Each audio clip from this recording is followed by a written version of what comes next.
I'm Andrea Houston for Extra, and we are watching the whereabouts of the two Canadians who are still in Egypt.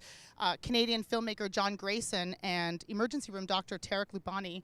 I'm speaking now with Elle Flanders, a longtime friend of John, and you're watching very closely.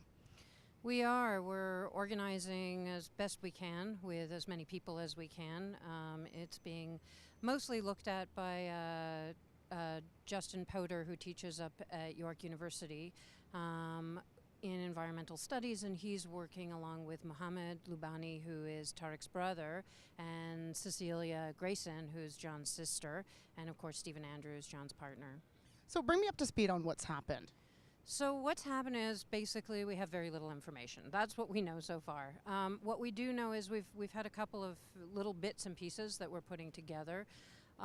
We know that John and Tarek somehow managed to find themselves in a police station looking for directions back to their hotel amidst all the melee that's happening in the streets of Cairo. When they were in this station, it seems that the police then arrested them. Why, we don't know, and there have been absolutely no charges that have been laid so far, so they're just being held in detention.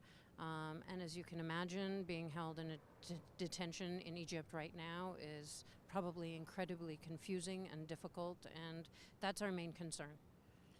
We just were reading reports that a judge has ruled that they are to stay for another 15 days while an investigation proceeds. Do you have any more information on this?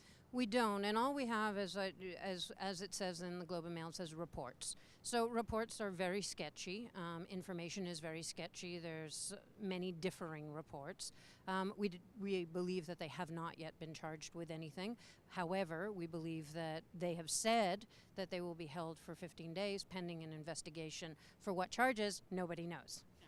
And this is possibly one of the most dangerous and scary places on Earth right now. This is a prison that has been reported to have lots of torture allegations against it, and it's where Mubarak was held. Do you have any information on this? Well, the Torah prison isn't a lovely place. It's almost a small city on the outside of Cairo. There are several levels at which you can be detained, and we are hoping and praying that Tarek and John are in a better place. We have heard reports that they've been roughed up. This is giving us some concern as well.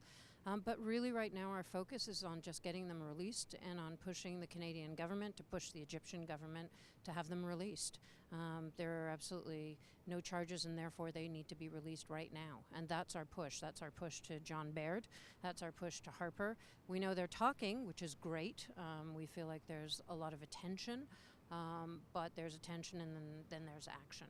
And so what we're really looking for is to be pushing the Egyptian state right now towards action. We do have a website, of course we do. That's freetarekandjohn.com, and all the information is there. And so anybody who wants to do anything, Free Tarek and John, there's a bunch of petitions going around. There's a change.org petition. There's something on my Facebook page. You can find a ton of information there. I've been posting fairly regularly, and of course Justin Poder's terrific blog where you've got pretty much up-to-date information. Lots on Twitter as well. People have been really blitzing John Baird and other MPs. So great. Well, thanks so much, Elle. I appreciate it. No, thank you. Thanks for thinking about this, and we just know we'll have John back here with his crazy antics in a penguin mask any minute. Oh, I hope so.